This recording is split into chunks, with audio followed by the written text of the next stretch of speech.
Hello नमस्कार दोस्तों। आज हम बात करने जा रहे हैं क्या बिहार में नीतीश कुमार के बेटे राजनीतिक में आने की सारी खबरें अफवाह है और नीतीश कुमार के बेटे नहीं बल्कि नीतीश कुमार के पुतोह बनेंगे बिहार की अगला मुख्यमंत्री।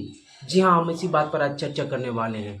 बिहार में तमाम तरह की चर्चा चल रही है। नीतीश कुमार को तबीयत को लेकर तो इस प्रकार से चर्चा चल रही है कि गांव-गांव तक खबर पहुंच चुकी है कि नीतीश कुमार शारीरिक रूप से तो स्वस्थ है लेकिन मानसिक रूप से स्वस्थ नहीं है। जिस प्रकार से उनके बयानों को बार-बार मीडिया पर दिखाया जा रहा है, विधानसभा में दिखाया जा रहा है, झंडा तोलन के जनगण मन के जो साथ घटना वो दिखाया जा रहा है और बार-बार इस चीज़ को दोहराया जा रहा है जो विधानसभा में वो बोले थे। फिर उनकी सारे विश्लेषण कर नरेंद्र मोदी को जो पैर छुए थे, इन सभी को कर नीतीश कुमार को ये दिखलाया जा रहा है कि नीतीश कुमार को राजनीतिक रूप से अब अंत हो रहा है।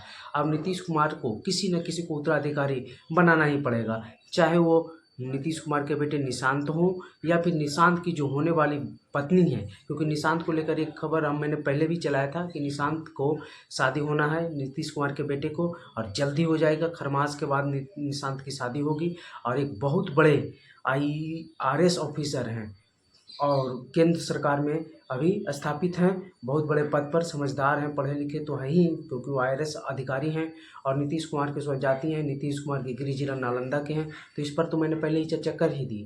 तो अब ये हो रहा है कि नीतीश कुमार के बेटे निशांत को लेकर सवाल क्यों खड़ा हो रहा है? क्योंकि उन्होंने राजनीतिक रूप से आकर दो होली के समय भी उन्होंने अपने आप को प्रस्तुत किया। उससे पहले भी एक शादी समारोह में भी जब मीडिया उनसे मुखातिब हुई तो उन्होंने अच्छे तरीके से सवालों का जवाब दिया और कहा जा रहा है कि निशांत की राजनीतिक ट्रेनिंग भी चल रही है।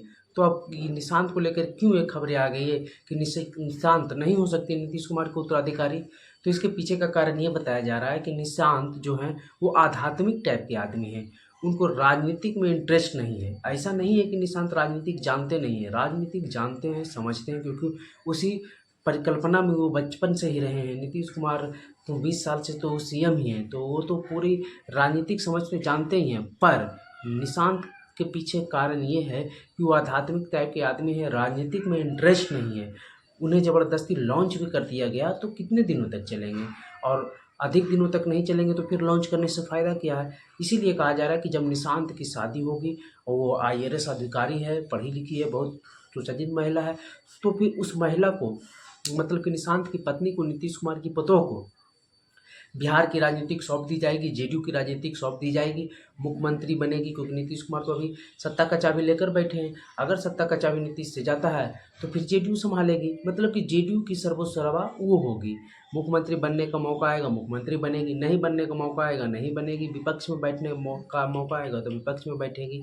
कहने का मतलब ये हुआ कि नीतीश का सारा राजनीतिक विरासत संभालेगी वो। और निशांत के पीछे का कारण ये है कि वो आध्यात्मिक टाइप के व्यक्ति हैं और अभी जो खबरें इसी सब पर को लेकर चल रही है क्योंकि निशांत की शादी अब होना एकदम तय है।